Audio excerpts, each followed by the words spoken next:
Despite Israel's airstrikes and ground incursion, the Israeli military said today that Hezbollah fired more than 230 rockets and drones from Lebanon into northern Israel.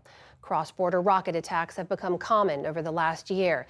The day after the October 7th terrorist attacks on Israel, Hezbollah opened fire in an act of solidarity with Hamas. Soon after, the Israeli government evacuated more than 60,000 residents living near the border. Nick Schifrin has been traveling across northern Israel and begins his report tonight from Kiryat Shmona, just a mile and a half from the Lebanese border. The road to what used to be the largest city in Israel's north is quiet. Inside Kiryat Shmona, the homes bear the scars of war. What used to be a roof over this family's head, now a gaping window into their living room. For 11 months, the town's been Hezbollah's biggest short-range target, hit on more than 200 separate occasions, including last weekend, a direct strike through the roof of the city's main mall. So there's schools right across the street behind us, and the Hezbollah attack struck right here. Ariel Frisch is the city's deputy security chief. He shows me a site hit by 3 rockets, 2 artillery shells, and 1 missile earlier this year. If we hear an alarm, on the best case, it's 10 seconds. Most of the time, we can hear the whistle and the boom, and then we hear the alarm. Before October the 7th, he'd never done security. He was a rabbi and school principal. But today, the kindergarten in a residential neighborhood is empty.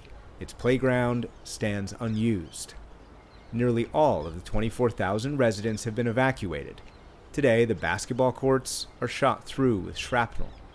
The city's frozen in time, its soundtrack mostly silence, punctuated by projectiles. Above the city's gas station late last week, Hezbollah rockets intercepted by Israeli air defense.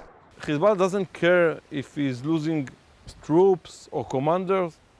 He is a terror organization, and terror organization is only about striking fear. As long as we keep the evacuation going, Hezbollah is winning as he's telling the story. The city's staff have all remained under threat, often underground. Mayor Avichai Stern holds his meetings in a bomb shelter. Israel always expected an October 7th style attack. It just expected it from the north, as Stern showed us earlier this year. In 2015, Hezbollah published a video on how it will conquer the Galilee, the same scenario as we saw in October in the south. I do not underestimate them. They can cause much larger damage than Hamas. And so he supports what Israel calls a, quote, limited invasion of Lebanon, targeting Hezbollah infrastructure. Even if today, Stern told us more than 40% of Kiryat Shmona will never return. In order for us to bring the residents back here safely, it is not enough to just eliminate the top of the organization. We need to destroy the infrastructure that threatens the citizens every day, and also push them back so that they cannot threaten us with direct fire. That threat is from Hezbollah's Radwan units, whose videos portray fighters operating within sight of Israeli towns, including some built on the hills of the western Galilee. This is the core of Israel's challenge. Behind me is the Bedouin village of Arab al-Aranche, so close to the Lebanese border you can actually see the fence that Israel has built, close enough for Hezbollah fighters to be able to use short-range weapons like rocket-propelled grenades, anti-tank missiles to fire into the city, and close enough for Hezbollah to build tunnels underneath that border. Just after October the 7th, Hezbollah fighters tried to infiltrate the village. In that attack, Radwan forces killed an Israeli deputy brigade commander before being repelled. And in April, Hezbollah videotaped as it launched a combined drone and missile strike that hit a community center turned military barracks, killing 2 Israeli soldiers. Adeb Al-Mazal is the community's manager. The feeling is very difficult for the residents. There's fear, there's anxiety. I evacuated the first day of the war. I evacuated to a hotel. I was evacuated to several hotels. Thousands of those displaced have landed in Tel Aviv hotels. And for the Gal sisters, home is a 150-square-foot hotel room. They fled here last October, after their little brother was born on October the 2nd, and 5 days later, Nofar Gal's husband was called up to the military.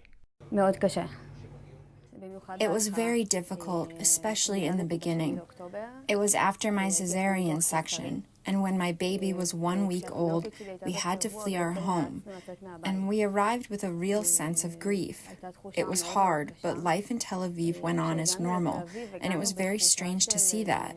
Did you feel like you didn't belong here? Yes, at the very beginning, we walked around the street and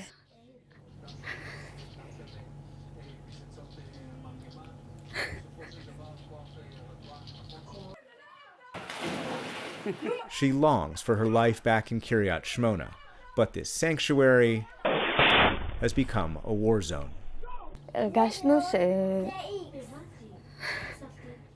we felt like we were being kicked out of our own home, and you come to a place where there is nothing. I can't be in my home, I can't be with my husband, and my sister was drafted as well. A separated family provides mutual support. They don't know when they'll return home, but they have a roof and each other. For the PBS NewsHour, I'm Nick Schifrin in Tel Aviv.